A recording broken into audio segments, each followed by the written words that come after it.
என்னம்மா ரொம்ப நேரமா எதையோ தேடிட்டு இருக்க? இல்ல போனை வச்சுட்டு பாத்ரூம் போனேன். சரி, போனை காணோம்.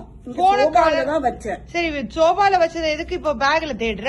சப்போஸ் பேக்ல வச்சிருப்பேன். இங்க நீ என்ன வீடியோ எடுத்துக்கிட்டு இருக்க? நான் போனை தேடிக்கிட்டு இருக்கேன். பிரியா வீடியோ எடுக்காத பிரியா. நான் வீடியோ எடுக்கல. நீ தான் எடுத்து வச்சிருக்க போன. இதெல்லாம் வந்துட்டு அபாண்டமான பொய் சொல்றது என் மேல. சரியா? காலையில நான் எதுக்கு இவ்வளவு வச்சேன்? என்ன தேடுறதுன்னு கேட்டது இப்ப தப்பாமா? நீ போனை எடுத்து காலையில எனக்கு கண்ணு தெரியாம போயிரும்னு நீ மறைச்சு வச்சியா? இங்க பாரு, அது அப்போ போனை கொடு பிரியா. நீயும் உன்னோட போனும் உடப்பெறவா சகோதரர் மாதிரி அப்படியே ஒன்னா ஒட்டிக்கிட்டு இருப்பீங்க. இப்ப போனை எங்கேயோ மறந்து நீ வச்சதுக்கு என்ன திட்டுற? அம்மா இதெல்லாம் வந்து ரொம்ப அனாவசியமான பேச்சுமா. சீரியல் பாக்கணும் குடுப்பிரியா. ஆமா, நீ சீரியல் பாரு, எது வேணா பாரு. நான் வந்து எதுவுமே பண்ணல. நான் உன் போனையே எடுக்கல. நான் ரிங் பண்றேன். அப்படி ஒருவேளை நான் எடுக்கலன்னா நீ என்ன பண்ணுவ? சரி பாத்துக்கலாம், அது அப்புறம் பாப்போம். நீ ரிங் பண்ணு. நீ வந்து அதுக்கு திட்டுவியா? சும்மா ரிங் பண்றேன். சைலண்ட்ல போட்டுருப்ப. உங்க புத்தி ரிங் பண்றேன்.